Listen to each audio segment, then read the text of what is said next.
और चलिए जागरूकता भारत में खबरों की शुरुआत करते हैं। सबसे पहले बात करेंगे जम्मू कश्मीर की, क्योंकि जम्मू कश्मीर के अनंतनाग में आतंकियों से एक बार फिर से नापाक आतंकियों ने हरकत की, जिसमें कि हमारे 2 जवान शहीद हो गए। अब पूरे इलाके में सर्च ऑपरेशन लगातार किया जा रहा है और हमारी सुरक्षा एजेंसियां इस वक्त अलर्ट मोड पर नजर आ रही है। बिल्कुल देखिए, सुरक्षा बल जो है वो अलर्ट मोड पर है, लेकिन इसी बीच पुलिस की तरफ से 4 खुखार आतंकियों के स्केच भी जारी किए गए हैं, जो ये बताया जा रहा है कि ये घाटी में आतंकी साजिश रच रहे थे। किस तरीके से पुलिस को बड़ी सफलता हाथ लगी और किस तरीके से पुलिस जो है अब इन आतंकियों तक पहुंचने के लिए सर्च ऑपरेशन को अंजाम दे रही है, रिपोर्ट के जरिए आपको दिखाते हैं।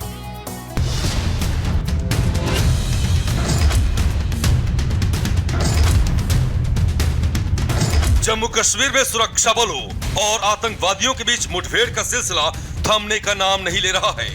अनंतनाग जिले में शनिवार को आतंकवादियों के साथ सुरक्षा बलों की मुठभेड़ हुई। इस मुठभेड़ में सेना के 2 जवान शहीद हो गए हैं। जम्मू कश्मीर पुलिस के मुताबिक मुठभेड़ दोपहर अनंतनाग जिले के अहलान गडोले में शुरू हुई। आतंकवादियों ने एक गश्ती दल को निशाना बनाया। मुठभेड़ में 3 लोग जख्मी हुए हैं। इनमें से एक सैनिक है जबकि 2 नागरिक हैं। हम इस वक्त अनंतनाग में मौजूद हैं और दरअसल ये वही इलाका है जिस जगह पर आपको बता दें सुरक्षा बल जो है वो लगातार सर्च ऑपरेशन चला रहे हैं, क्योंकि दोपहर में जो मुठभेड़ हुई थी उस मुठभेड़ में बताया जा रहा है कि हमारे 2 जवान जो है वो शहीद हुए हैं, जबकि 3 लोग इंजर्ड हैं। उसके बाद इस पूरे इलाके को आप देख सकते हैं, यहाँ पर सुरक्षा बलों ने कवर कर लिया है और आप देखिएगा यहाँ पर CRPF के जवान आपको नजर आएंगे। और साथ ही आगे अगर बात करें तो यहाँ पर सेना की भी मुस्तैदी इस वक्त हो रखी है और इस पूरे इलाके को जो है वो अब घेर लिया गया है। रात हो चुकी है, सर्च ऑपरेशन में कुछ दिक्कतें जरूर आ रही हैं, लेकिन बताया जा रहा है कि जो ये इलाका है ये इस वक्त पूरी तरह से सुरक्षा बलों के अंडर कंट्रोल है और कोशिश यही है कि जिन आतंकियों ने यहां पर हमला किया था वो आतंकी यहां से बचकर जाने ना पाए। ये तस्वीर हम आपको दिखा दें। दरअसल यहां पर पूरी तरह से आपको सुरक्षा बलों की सिर्फ और सिर्फ गाड़ियां नजर आएंगी और इस इलाके में अब आगे जाने पर पूरी तरह से पाबंदी है, क्योंकि आगे बहुत घना जंगल है और जंगल में सर्च ऑपरेशन में किसी भी तरह की दिक्कतें ना हो। यही वजह है कि यहां पर अब आगे आम लोगों को जाने की किसी भी तरह से परमिशन नहीं। माना जा रहा है कि आतंकवादी डोडा से अनंतनाग के इलाके में घुस गए थे। सेना का ऑपरेशन जिले की कोकरनाग टाउन में चल रहा है। पुलिस अधिकारियों को आतंकवादियों के छिपे होने का इनपुट मिला था। इसके बाद पुलिस और सुरक्षा बलों की ज्वाइंट टीम सर्च ऑपरेशन में जुट गई थी। इस दौरान आतंकवादियों ने हमला कर दिया। इलाके में 2 से 3 आतंकियों की होने की आशंका है।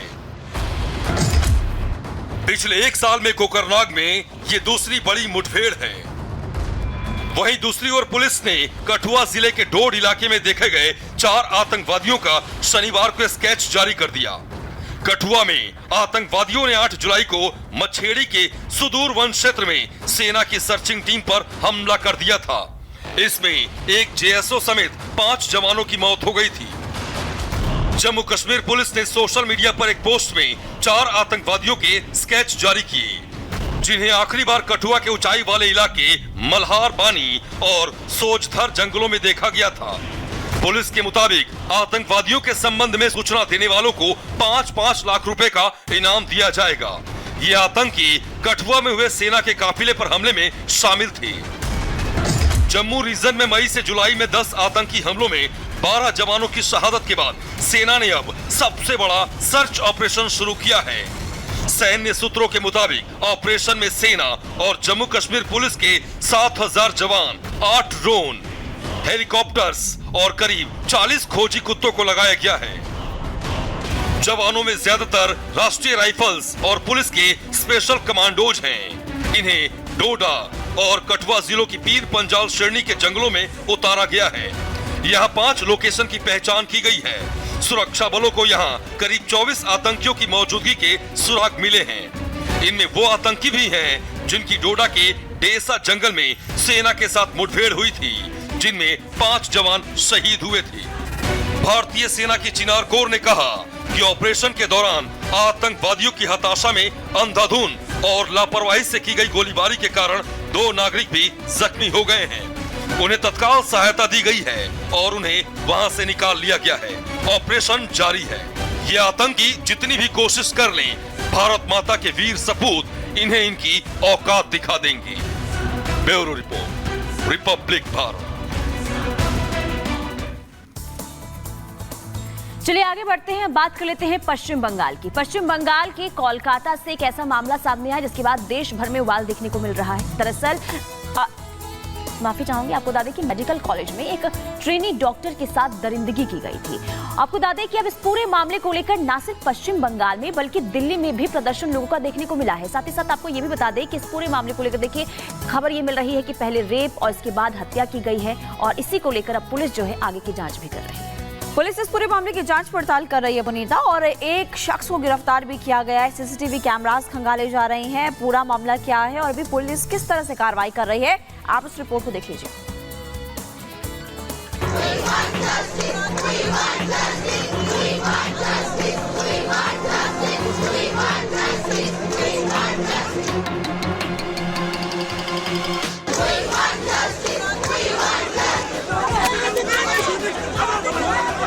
पश्चिम बंगाल की राजधानी कोलकाता इस वक्त गम, गुस्सा और नफरत तीनों की आग में सुलग रहा है।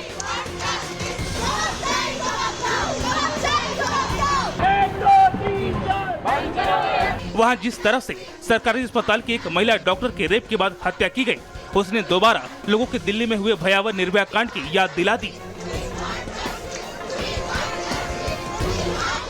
भयानक घटना घटी है। ये दिल्ली की निर्भया कांड की रिपीटेशन है। जिस तरीके के घटना हम देख रहे हैं, ये दर्शाता है कि पश्चिम बंगाल में लॉ एंड ऑर्डर सही नहीं है। Specially it is not at all safe for the women. हालांकि पुलिस ने इस मामले में एक आरोपी को पकड़ लिया गया है और कोर्ट ने गिरफ्त में आए दरिंदे को 14 दिन की पुलिस रिमांड पर भेज दिया है। लेकिन इस दरिंदगी को लेकर सभी के अंदर इतना गुस्सा है कि इसका असर कोलकाता से लेकर दिल्ली तक देखने को मिल रहा है।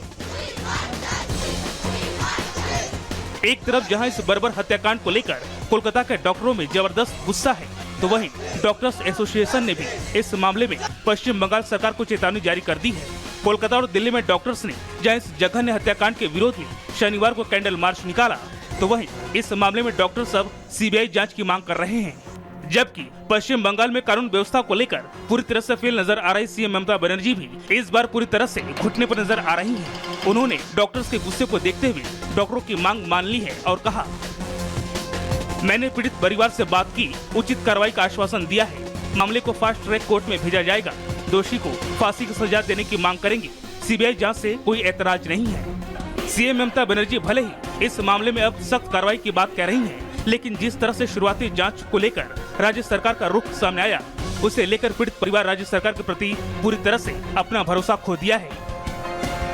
मेरा लड़की चला गया, बस क्या होगा? हम लोग का इसके अगेंस्ट ड्यूटी में गया था, ड्यूटी से वापस ऑन ड्यूटी था।